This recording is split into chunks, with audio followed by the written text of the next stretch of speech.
অফিসের সময় সকাল ৯টা, কিন্তু তখনও নোয়াখালী গণপূর্ত বিভাগের বিভিন্ন কক্ষের অধিকাংশ চেয়ার টেবিলে ফাঁকা।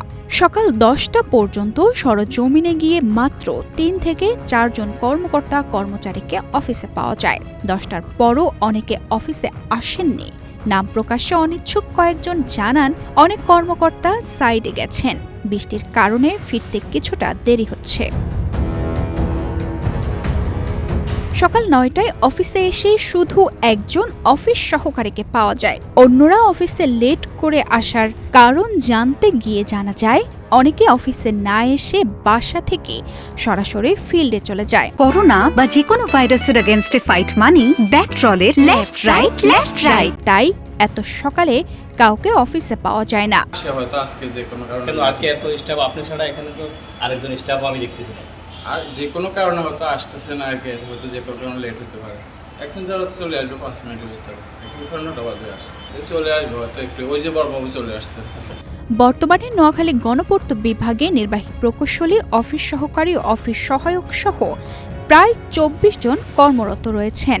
তবে অফিস সময়ে তাদের অধিকাংশকেই পাওয়া যায়নি। তবে দ্রুতই সমস্যার সমাধানের বিষয় আশাবাদী গণপূর্ত বিভাগ। আসলে এটা সরকারি সিদ্ধান্ত, চূড়ান্ত সিদ্ধান্ত।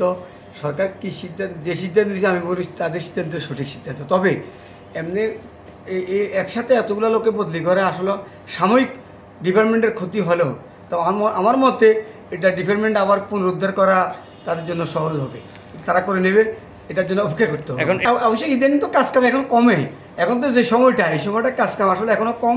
কাজকাম যখন আবার গতি বাড়বে তখন ইনশাল্লাহ আবার যখন জনবল বহাল করবে তখন আবার এটা পুনরায় ফিরে আসবে ইনশাল্লাহ। অফিস সূত্র থেকে জানা গেছে, গত এক সপ্তাহে লটারির মাধ্যমে 13 জন সহকারী প্রকৌশলী ও উপসহকারী প্রকৌশলী সহ বিভিন্ন কর্মকর্তা অন্য জেলায় বদলি হয়েছেন। এতে দপ্তর এখন কর্মকর্তা কর্মচারী শূন্য। সরকারি বিভিন্ন দপ্তরে হাজিরা নিশ্চিত করতে বায়োমেট্রিক ব্যবস্থা থাকলেও নোয়াখালী গণপূর্ত বিভাগে দীর্ঘদিন ধরে তা নেই। এখনও এনালগ পদ্ধতিতে হাজিরা নেওয়া হচ্ছে বলে জানান জেলা নির্বাহী প্রকৌশলী।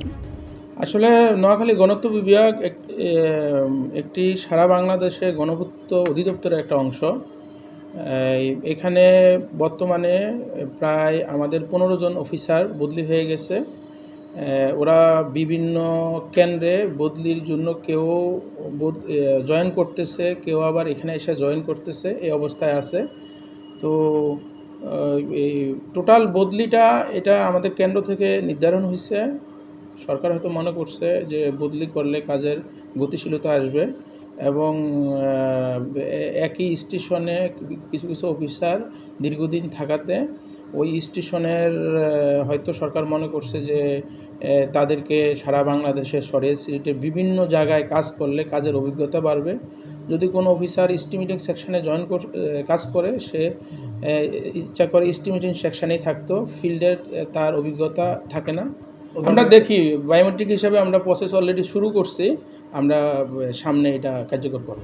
বদলির কারণে দফতরের কার্যক্রমে সাময়িক কিছুটা বিঘ্ন ঘটলেও কাজ স্বাভাবিক রাখার চেষ্টা চলছে বলে জানিয়েছে নির্বাহী প্রকৌশলী। তানজিদা রহমান, ইনায়া, বাংলাদেশ প্রতিদিন।